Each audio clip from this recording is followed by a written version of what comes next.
கார்த்திக் என்று தாத்தா கார்த்திகை அழைத்தார். இங்க பாரு, சூரியன் அஸ்தமிக்கிறப்ப வானம் எப்படி தங்கமா மின்னுது பாத்தியா?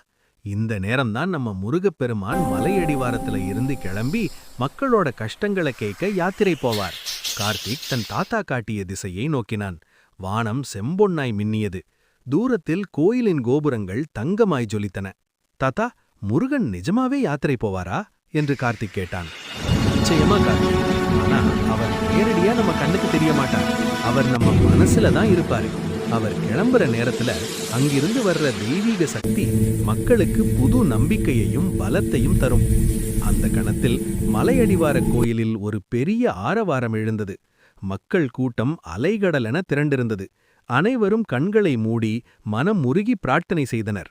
தங்கமாய் ஜொலிக்கும் காட்சி. திடீரென்று கூட்டத்தின் நடுவே ஒரு பேரொளி தோன்றியது. மயில் வருகை. வானில் ஒரு பெரிய மயில் தன் தோகை விரித்து பறந்தது.